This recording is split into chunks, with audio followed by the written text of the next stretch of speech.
Artificial intelligence isn't just shaping the workplace, it's already in the hands of kids and teenagers every day, from chatbots and homework helpers to photo apps and social media feeds. And while AI can open doors to learning and creativity, it also raises serious questions about safety, mental health, and how it could shape young minds. Joining us to talk more about this is Dr. Willough Jenkins. She's a pediatric psychiatrist at Rady Children's Hospital. Thank you so much for joining us. Yeah, thank you. So we're seeing kids and teenagers use AI more and more. I mean, adults love it. Why wouldn't kids love it, right? Oh, I know. And the thing is that the AI and especially the chat features feel safe. They're always available. They're never busy. They're friendly. They're friendly and they don't judge you. All the things that kids say that their parents do. That's interesting. So they really can get kind of lulled into talking to these AI chatbots. So that brings up a lot of concerns that parents have. What happens if a child were to talk to AI about self-harm, feeling hopeless? There's a story right now in the news about this happening with a boy that talked to its chatbot about suicide, and the family says it didn't talk him out of it. In fact, it talked him out of talking to anybody else about it. Yeah, I mean, this is the problem. There really isn't a big enough safety net with the conversations. And if a child talked to a teacher or a therapist about suicidal thoughts or self-harm, there's an obligation to talk to a parent and to get that child help. AI does not have that obligation. You may at most get given like a notice to call 911 or something like that. And I know that the AI companies are working to look at more ways to review chats, but it really isn't enough. And also it lulls children into thinking they're talking to someone when really it's just a bot and they can't get the help they need. So it's a huge concern of mine. What can parents do about, I mean, I don't even know what you would do.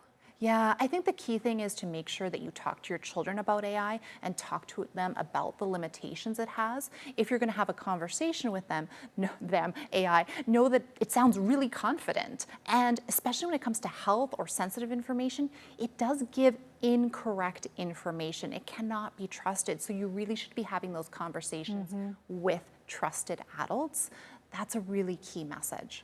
Yeah, it shouldn't replace something because they feel like it's a safe place, somebody that's not going to judge me or scold me for what I'm telling it, but you really are going to have that open conversation.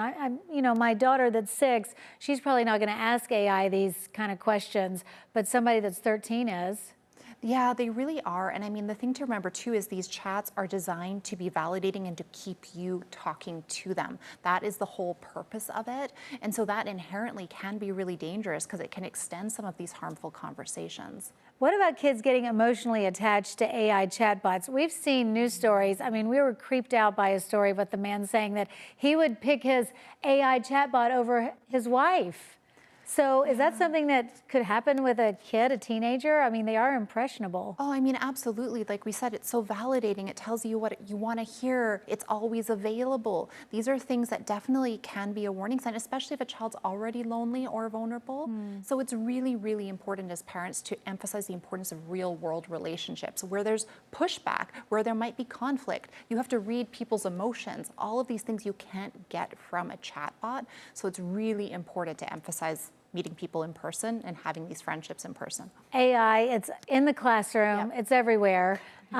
What should schools think about? Well, you know, what are some of the things that they should be talking to kids about how they're using AI? Yeah, well, AI is a tool, and I think in learning situations, there can be huge benefits. It can help with brainstorming, proofreading, all of these things. But for kids, we don't want it to impair their development or their learning. Yeah. So I think it's so important that teachers educate kids about AI, talk about the benefits, talk about the risks, talk about how to use it appropriately, and come from a place of working with kids to use this technology, not try to ban it, not try to limit it, but work with them because it's not going anywhere. It's kind of like with the same with screen time. I mean, because we worry that kids are looking on their phone too much, so they're not learning how to have interpersonal communication with people, right? Because they're always just looking at their phone. So it's the same if you're using AI all the time, you're losing that ability to read somebody else, communicate with somebody else. No, completely. And these are skills that our children really need to have, and we have to prioritize. So what's the bottom line for parents watching this? The bottom line is this week you have to talk to your child about AI chatbots and understand if they're using them, why they're using them, what they're getting out of it, how to use them safely, and then also commit to learning alongside your child. AI is moving at a fast pace, and so if you can learn alongside them, you're going to be able to guide them better than just saying you can't use it. And I think just again, it's another reason why parents have to have a good, open, healthy conversations with their kids about everything. About everything. So add this to the list. Yes, yes, yes. Okay, doctor, thank you so much. You're welcome.